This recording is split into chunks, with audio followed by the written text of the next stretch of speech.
Oke, selamat datang kembali. Nah, hari ini atau di video kali ini aku akan membahas beberapa soal numerik yang menurutku cukup dasar dan aku punya cara untuk menjawab soal-soal seperti ini.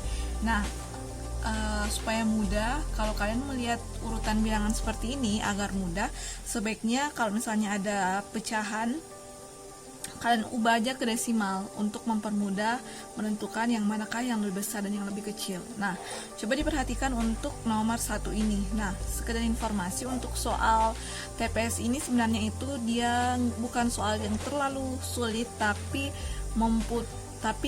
soal gampang tapi dengan waktu yang sangat singkat. Nah, oleh sebab itu kita punya trik nih teman-teman.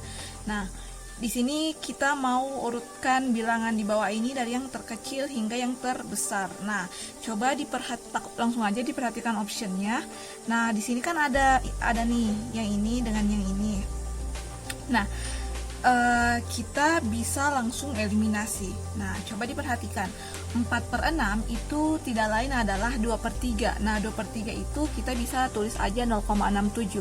Nah, kemudian 5/9 itu adalah 0,55. Berarti untuk yang ini itu udah salah bagian A, karena 55 dengan 0,55 itu lebih besar, dan walaupun kita nggak ambil ini 0,59-nya, tapi kita udah tahu nih 0,46 itu lebih besar daripada 0,5 atau 0,50, sehingga yang A itu udah pasti salah. Oke, jadi usahakan kalian bisa pakai sistem eliminasi kalau misalnya optionnya seperti ini. Kemudian selanjutnya 0,25, 3/7, 0,65, 2/3. Nah, kita lihat dulu 0,3/7 itu nilainya berapa. Seperti biasa, untuk mencari 3/7 itu 3 dibagi 7 ya, hasilnya 0,42. Aku hanya ambil 2 angka di belakang koma karena di sini juga semuanya 2 angka di belakang koma.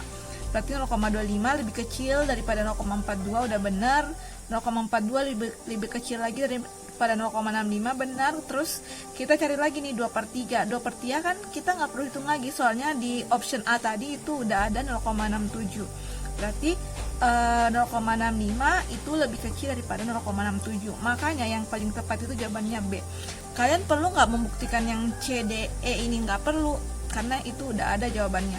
Tapi karena kita latihan, kita mau memperbanyak perhitungan atau mempermudah tangan kita untuk bergerak ketika melihat angka. Jadi aku sarankan untuk kalian mengerjakan semua option ini. Nah, 4/6 kita nggak perlu cari, soalnya udah ada di atas 0,67.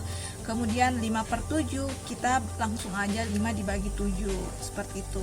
Begitupun seterusnya. Oke. Nah, untuk soal pecahan seperti ini kalian harus terbiasa dengan angka-angka seperti 2/3, 1/3, 1/2 itu nilainya berapa. 3/4 itu semuanya nilai dasar yang perlu kalian pahami, karena biasanya pecahan-pecahan itu kita hanya menyederhanakan sampai di yang paling sederhana seperti tadi.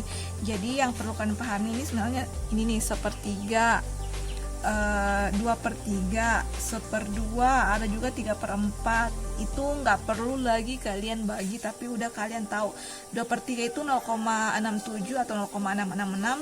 Terus 3/4 itu 0,75, 1/2 0,5, 1/3 itu 0,3333. Seperti itu. Semoga bisa dipahami ya untuk nomor ini. Kemudian selanjutnya ini juga soal yang menurutku cukup gampang buat teman-teman untuk mengerjakan. Jadi di soalnya itu 8 kali 5 pangkat 3 itu setara dengan apa. Nah, karena ini ribet nih, nggak terlalu ribet, kalian harusnya mengkalikan semua ini, mengalikan keseluruhan, terus ini dikalikan juga, terus hasilnya berapa, itu kan yang maksudnya ini. Nah, kalau aku menyederhanakan aja, jadi kalau 8 itu dikali 5 pangkat 3 itu tidak lain adalah 8 dikali 5 kali 5 kali 5. Nah, yang pertama itu kita kali aja, 8 kali 5 itu nilainya 40. Nah, ternyata di option ini ada 40 dikali 5 dikali 5, berarti jawaban yang tepat adalah D, teman-teman. Jadi ini ya. Oke, nah ini seperti yang aku bilang, dalam beberapa detik kalian udah bisa nebak ini jawabannya berapa. Yang perlu kalian butuhkan di sini adalah ketelitian, teman-teman. Oke, lanjut ya. Nah, mohon maaf kalau agak cepat. Kalaupun nanti ada yang kurang dimengerti di penjelasanku, bisa langsung ditanyaan aja di kolom komentar. Nah, ini juga sering banget muncul aljabar seperti ini. Jadi dia bilangnya seperti ini: diketahui X, Y, Z adalah bilangan positif. Y lebih kecil Z dan Y lebih besar 2X. Maka, di dua persamaan ini ada dua bilangan yang sama atau ada dua variabel yang sama, yaitu Y, ya kan? Berarti Y itu harusnya diletakkan di tengah. Nah, jadi seperti ini, kita bisa menuliskan garis bilangannya seperti ini, Y, Z. Nah, Y itu katanya lebih besar daripada 2X, berarti kita tulis Y di sini. Y itu lebih besar daripada 2X, berarti 2X lebih kecil ya, berarti kita tulis 2X di sini. Kemudian yang kedua itu Y lebih kecil daripada Z, berarti Z itu lebih besar daripada Y, berarti kita tulis aja Z-nya di sini. Nah, coba kita perhatikan di per optionnya. A, Z lebih kecil daripada Y, itu udah pasti salah ya. Z katanya lebih kecil daripada Y, sedangkan di garis bilangan ini Z itu lebih besar, yang paling besar itu Z. Kemudian Y dikurang X sama dengan Z itu nggak bisa disederhanakan seperti itu, soalnya di sini ada angka 2-nya. Kemudian Z lebih besar daripada X, udah bener nggak? Nah, Z lebih besar daripada X. Oke, jadi yang paling tepat itu di sini adalah jawabannya C. Oke deh. Nah, untuk pernyataan-pernyataan seperti ini, lebih besar lebih kecil, itu kalian hanya perlu ketelitian yang lebih rinci atau sering-sering latihan soalnya kalau soal-soal seperti ini nggak terlalu sulit, tapi butuh ketelitian. Oke, mungkin sekian dulu untuk soal hari ini, kita lanjut besok ya. Semoga bermanfaat. Stay safe, stay healthy, dan semoga COVID-nya segera berlalu, nanti teman-teman bisa lulus UTBK. Amin, dengan jurusan yang kalian inginkan.